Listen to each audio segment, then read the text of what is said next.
Nongeye kubaha ikaze kuri mwese mukomeje kubana natwe, reka mbifuriza gukomeza kugira umunsi mwiza ndetse n'ibihe byiza, aho tugiye kurebera hamwe rero amakuru agezweho hirya no hino, ariko tukaba turi buze guhera ku birebana n'Ubufaransa ndetse n'igihugu cy'u Rwanda, aho rero hari amakuru arimo aravuga ku birebana n'Ubufaransa. Abadepite b'Abafaransa rero bakaba barimo barategura imyigaragambyo yo kudobya imwe muri gahunda za leta y'igihugu cy'u Rwanda imaze gutanga umusaruro ku ruhando mpuzamahanga, nk'uko tugiye kubirebera hamwe muri amakuru ku buryo burambuye. Turaza kwerekeza kandi muri Korea, aho rero urukiko rwamaze kweguzwa bidasubizwaho rero cyangwa se bidasubirwaho uwitwa Yoon Suk Yeol wari perezida rero wa Korea y'Amajyepfo.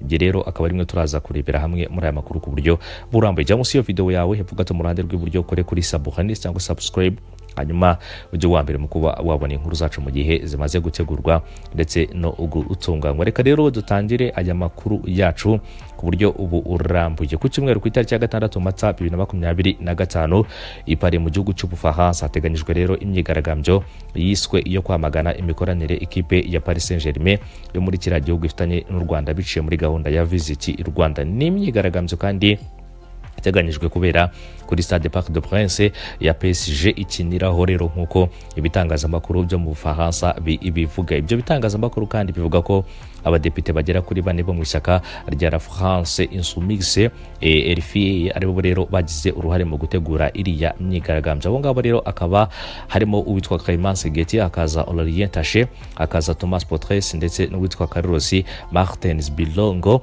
usanzwe rero ari perezida w'itsinda rishinzwe ubushuti mu nteko zishinga amategeko z'Ubufaransa ndetse na Repubulika Iharanira Demokarasi ya Kongo. Abantu rero cyangwa se abangaba mu itangazo rihuriyeho basohoye basabye Paris Saint-Germain kureka rero kuba icyitso cy'ubutegetsi bushigikiye imitwe yitwaje intwaro ishinjwa rero ibikorwa bibi nk'uko iryo tangazo ribigaruka. Aba badepite kandi bashinje iriya ekipe y'ipare mu gihugu cy'Ubufaransa kuba igikoresho cya sports cyangwa se sports washing u Rwanda rwifashisha rero mu guhisha icyo ubise uruhare rwarwo mu makimbirane akomeje kugwamo abantu rero mu burasirazuba bwa Repubulika Iharanira Demokarasi ya Kongo. Bunzemo bagira bati rero ntidushobora kwemera ko ikipe y'umupira w'amaguru yo mu gihugu cy'Ubufaransa ikurikirwa n'amamiliyoni y'abafana ku isi itanga umusanzu mu kwamamaza ubutegetsi bugira uruhare mu makimbirane nyamwinshi. Paris Saint-Germain kandi isanzwe ifitanye amasezerano y'imikoranire n'igihugu cy'u Rwanda biciye muri Visit Rwanda kuva muri 2019. u Rwanda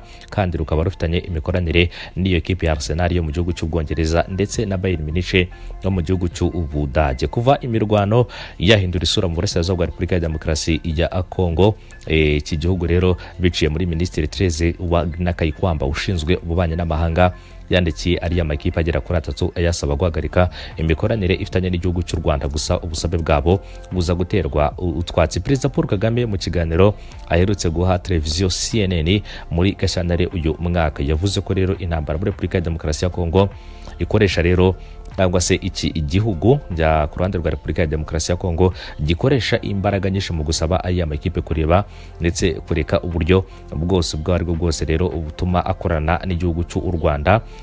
Mu gihe rero Perezida Kagame yavuze ko izo mbaraga leta ya Kongo ikoresha izipfusha ubusa. Agira ati imbaraga bari gukoresha bajya gusaba Arsenal no ku bandi turi gukorana n'ibindi ni imbaraga rero ziri gupfa ubusa. Yunzemo agira ati ntekereza ko batekereza cyangwa se bakerekeje imbaraga zabo mu gukemura ibibazo byabo no gushyira ku murongo politike yabo mu buryo buboneye. Aho rero bakerekeje imbaraga zabo aho gutakaza imbaraga zo kujya gutandukanya u Rwanda n'abafatanyabikorwa barwo rero barimo arama ekipe agera kuri 3 mu Budage Bayern Munich cyangwa se mu gihugu cy'Ubwongereza ekipe ya Arsenal ndetse no mu Faransa Paris Saint-Germain akaba arambwe mu ekipe akomeye akurikirwa n'abatari bake ku mugabane w'i Burayi. Ndetse iyi gahunda ya Visit Rwanda kuva yatangira gukoreshwa muri 2019 ni gahunda yatanze umusaruro cyane nk'uko guverinoma y'igihugu cy'u Rwanda yabigaragaje, dore ko rero mu gihembwe cyangwa se muri gahunda yayo ya mbere mu mwaka wayo wa mbere ari abakirarugendo benshi batandukanye bagiye baza mu gihugu cy'u Rwanda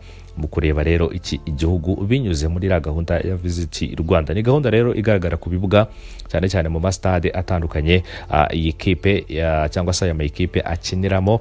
Ni gahunda kandi itanga umusaruro ku rwego rw'ubukerarugendo rwazamuye rero imbaraga by'umwihariko mu kurushaho kureshya ba mukerarugendo basura igihugu cyo u Rwanda binyuze muri izi gahunda zitandukanye zirimo rero na Visit Rwanda imaze kwamamara ku mugabane w'Uburayi. Kugeza kuri ubu ngubu kandi mu yandi makuru twerekeje muri Korea y'Epfo, urukiko rushinzwe kurinda itegeko nshinga muri Korea y'Amajyepfo rwafashe umwanzuro wo kweguza bidasubirwaho Yoon Suk Yeol cyangwa se Yeol ku umwanya wa perezida nyuma yaho rero asimbujwe minisitiri w'intebe by'agateganyo mu mezi agera kuri 4 ashize. Iki cyemezo kandi cyamenyekanye kuri uyu wa 4 Mata 2025. Agahinda kari kose rero kubamushyigikiye bakurikiranaga uyu umwanzuro kuri televiziyo hafi y'urugo rwe, ariko abari bashyigikiye ko rero yeguzwa bo babyiniye kuri ukoma. Kweguzwa kandi bikomoka ku bihe bidasanzwe bya gisirikare yatangaje ku itariki ya 3 Ukuboza 2024, ubwo kandi yahaga inzego z'umutekano ibigiriza ryo guta muri yombi abagize inteko ishinga amategeko batavuga rumwe nawe. Icyo gihe kandi abashinzwe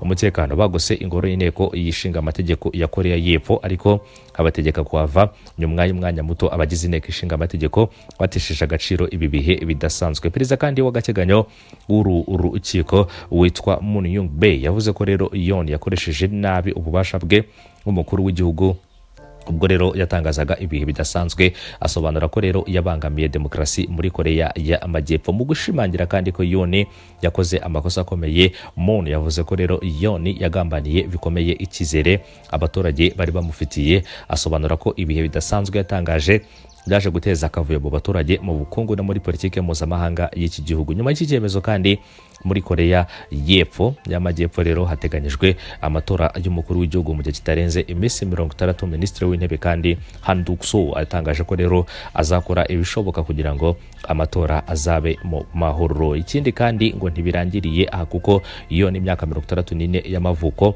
agomba gukurikiranwa n'ubutabera bwa Korea y'Epfo ashinjwa icyaha kirimo kurwanya inzego za leta no gukoresha ububasha binyuranyije n'amategeko. Byombi akaba ari ibyaha bifitanye isano n'ibihe bidasanzwe yatangaje mu mwaka ushize ku ruhande rwa Korea y'Amajyepfo. Urumva ko rero ibi bihugu rero ni bimwe mu bihugu bigendera kuri demokarasi ku buryo bukomeye cyane. Mu gihe rero perezida akoze amakosa rero bakaba hahita hafatwa ingamba zikomeye cyane, bakagaragaza ko rero yabangamiye demokarasi kandi agakoresha ububasha ahabwa n'amategeko mu buryo budakurikije amategeko nk'uko aya makuru abigarukaho. Ikindi kandi rero by'umwihariko rero uyu mugabo amategeko akaba avuga ko agiye kumukurikirana nyuma rero y'ibyo yakoze ku ruhande rwa perezida wa Korea y'Epfo. Mu yandi makuru rero turimo turagenda dusoza nuko rero inyeshyamba za RSF zarashe indege y'igisirikare cya Sudani. Inyeshyamba za Rapid Support Forces zavuze ko rero ku wa 4 zarashe indege y'igisirikare cya Sudani hafi ya El Fasher, umurwa mukuru wa leta ya Darfur y'Amajyaruguru. Bica rero abari bari muri iyo ndege. Ibi byatangajwe rero bikurikirwa amagambo yavuzwe ku wa 3 n'umuyobozi wungirije w'iri huriro z'inyeshyamba rya Rapid Support Forces witwa Abdalrahim Hamdan Daglo, wavuze ko rero umutwe wabo wabonye umuti w'igisirikare cyo mu kirere cya Sudan. Umuvandimwe we kandi akaba n'umuyobozi w'uyu mutwe w'inyeshyamba Mohamed Hamdan Hemeti Daglo mbere rero yari yise icyorezo kubirebana n'iyi gahunda nk'uko yabigarutse mu itangazo ryasubiwemo na Sudani Tribunes. RSF kandi yavuze ko yakoze operasiyo yatumye indege ya Antonov ihanurwa ndetse n'abakozi bayo bose bakaba barapfuye muri El Shafer cyangwa se El Fasher nk'uko aya makuru abigaruka. Babibonye kandi babwiye Sudani Tribune ko rero babonye indege yaka mu kirere mbere yuko igwa ahantu rero cyangwa se mbere yuko igwa abantu rero bavuzwe ko bari muri iyo ndege bayobowe na Colonel Pilote Mutaz Ibrahim. Abandi rero bakoze ni Captain Pilote Abdallah Kamari, Captain Navigateur Saifu Ardin Mala ndetse na Captain Technician Ahmed Mahmoud, ndetse akaza Captain Radio Mahmoud Abdallah ndetse na Assistance Radio witwa Asim Mahmoud Zaini, Assistance Badari ngo se Badawi Balili na Assistance ya Siri Fox. Abo bose akaba ari bamwe mu bapfiriye muri iyo ndege. Ku rundi ruhande kandi ariko harabavuga ko indege yakoze impanuka kubera kubura ikibazo cya tekinike ubwo rero yari ajyanywe cyangwa se ubwo yari ajyanye imfashanyo y'ibiribwa ku baturage bari muri El Fasher amaze hafi umwaka bagoswe n'izi nyeshyamba ryo muri Rapid Support Forces hariya muri Sudani mu murwa mukuru wa Darfur y'Amajyaruguru nk'uko aya makuru akomeza kugenda abigarukaho. Ni igikorwa rero navuga ko kigayitse ku ruhande rwa Sudani ndetse n'izi nyeshyamba.